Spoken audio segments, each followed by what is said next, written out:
ምልክት ማቆም ይቻላል። ያ ስትራቴጂ ይመስላል። ወላይታ ዲቻ መጀመሪያ ጎል ፍለጋ እና አጋጣሚ ሊጠቀሙ ይችላሉ ወይ? ቀድሞ ጉዳት ደርሷል።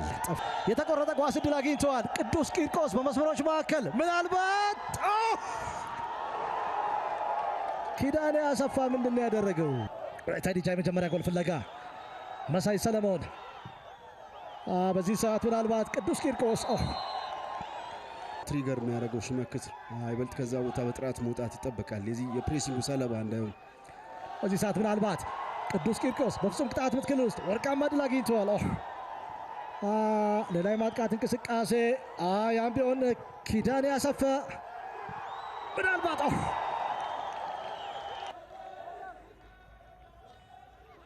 ተካልኝ ደጀኔ ጥሩ ዴሊቨሪ ምናልባት የመጀመሪያ ጎል ሊያገኙ ይችላሉ ወይ? ኳስ ወደ ውጭ ወጥቷል። የማዕዘን ምት ምንተስኖት ተስፋዬ ቴድሮስ ታፈሰ ፋር ፖስት ላይ ፍላንኮች ላይ ስፔሶች ነበሩ። አሁን ግን ይበልጥ ባክ ፋይቭ ተመልከት የሚታይ ምናልባት መሳይ ሰለሞን ቴድሮስ ታፈሰ የመጀመሪያ ጎል ፍለጋው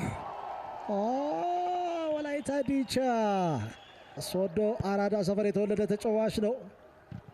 በዚህ ሰዓት ምናልባት ግብ ጠባቂ ኳሱን መቆጣጠር አልቻለም። ሬስሞንድ ቴድሮስ ከተከላካይ ጀርባ የሚጣል ኳስ ሌላ የማዕዘን ምት ከተከላካይ ጀርባ የሚጣል ኳስ ምናልባት ያሬድ ዳርዛ ኳሱ ለመድረስ አልቻለም። መሳይ ተካልኝ ደጀኔ ጥፋት ቅጣት ምት ዳንኤል ዳርጌ ላይ ጥፋቱን የፈጸመው ናትናኤል ላሴሮ ነው። በዚህ ሰዓት ቢኒያም ገነቱ ስንታየው ዋለጭ ጫና ውስጥ እንደዚህ አይነት ጫናውን ባይፓስ የሚያደርጉ ረጃጅም ኳሶች በዚህ ሰዓት ምናልባት ናትናኤል ላሴሮ በእጅ ተነክቷል። የፍጹም ቅጣት ምት ነክቷል። ምድረ ገነት ሽረ ናትናኤል ላሴሮ የወላይታ ዲቻ ተጫዋቾች ክርክር ጥፋት ተፈጽሞበት ነው በእጁ የነካው የሚል ይመስላል። ጫና ውስጥ ነው ራሱ መቆጣጠር በማይችልበት ሁኔታ የነካው አይነት ይመስላል። ግን ቀድሞ ናትናኤል ላሴሮን ኳስ መከላከል አልቻለም። ማርክ ተመልከት ይበልጥ ከዛ በኋላ ያለም ጥርጥር ያለምንም ጫና ነው ማርክ በእጁ የነካው። 50-50 ቻሌንጅ ነው ከዳንኤል ጋር። ዳንኤል በደንብ አድርጎ ራሱ ሚዛኑ ጠብቆ መቆም ችሏል። ናትናኤል ላሴሮ ሚዛኑ ሚጣነው መቋቋም አልቻለም። ቅጣት ምት ሽመክት ሳተው ምናልባት በድጋሚ ጎል በድጋሚ ይመታል። የረዳት ዳኛው ባንዲራ አንስተዋል። ማርክ ባንዲራ አንስተዋል። የተፈጠረ ስህተት ያለ ይመስላል። ለምደ የተሻረው ሪባውንድ ያደረገ ኳስ ነው ያስቆጠረው። በድጋሚ ነው ሊሆን የሚችለው። ድጋሚ ነው ይመታው። የትኛውም ጨዋታ ላይ ፋውል ይሰራል መሰለኝ። ጎሉ ጸድቋል። 1-0 ምድረ ገነት ሽረ። ማርክ ጎሉ የሚጸድቅ ከሆነ መስመር ዳኛው ለምንድን ነው መጀመሪያ ባንዲራቸውን የሚያነሱት? ይመስለኛል ሌጂቲሜት ጎል ነው ብሎ ተመልከት። ምንድን ነው የተፈጠረው? ከዛ ሽመክት በነፃነት ነው ጎል ያስቆጠር። መስመር ለምን አነሱ? ከዛ ተመልከት ግን ዋና ዳኛው መጨረሻውን ውሳኔ ወሰኑ ይመስለኛል። ማርክ ረዳት ዳኛው ምን እንዳዩ ግን እርግጠኛ መሆን አልችልም። የወላይታ ዲቻ ተጫዋቾች ቢገቡ በድጋሚ ሊመታ የሚችለው ሰዓት ነበረ። የምድረገነት ኳስ ሳይመታም ኖርማል ሲል ከተከላካይ ጀርባ የሚጣል ኳስ ምናልባት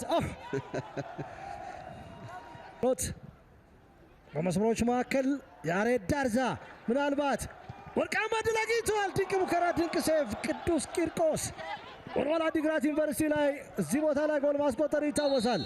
ባልሜዳ ላይ ሙሉቀን ከተከላካይ ጀርባ የሚጣል ኳስ ምናልባት ያሬድ ዳርዛ ያም ቢሆን ግን ግብ ጠባቂ ሬችሞንድ ከጨዋታ ውጪ የመጀመሪያ ረዳት ዳኛ ኤልያስ መኮንን ታፈሰ።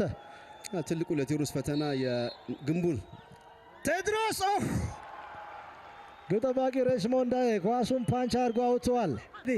ያሬድ ዳርዛ ሁለት ከወላይታ ዲቻ ቢ ቡድን ያደጉ ተጫዋቾች ወላይታ ዲቻ ላለመሸነፍ ቢያንስ ያቻነት ጎል ፍለጋ በፍቃዱ ተሻጋሪ ኳስ ሰዓት ኢዮብ ተስፋዬ ከነዲ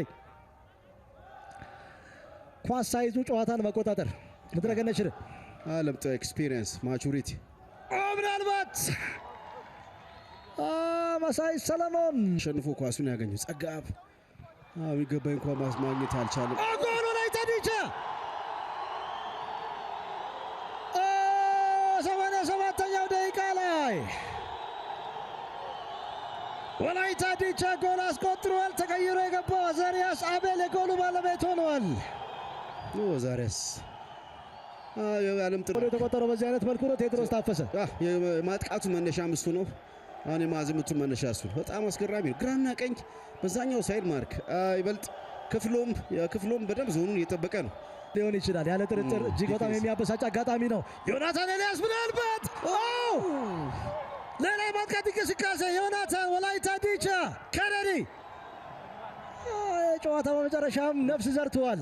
ቀይሮ የገባው ዛሬ ጨዋታውን መልሶላል። እነሱ ማሸነፍ ነበረባቸው ለመጨረሻዎቹ ደቂቃዎች ከሆነ ከነዲ ተሻጋሪ ኳስ በፍጹም ቅጣት ምት ክልል ውስጥ ሌላ የማጥቃት እንቅስቃሴ ዮናታን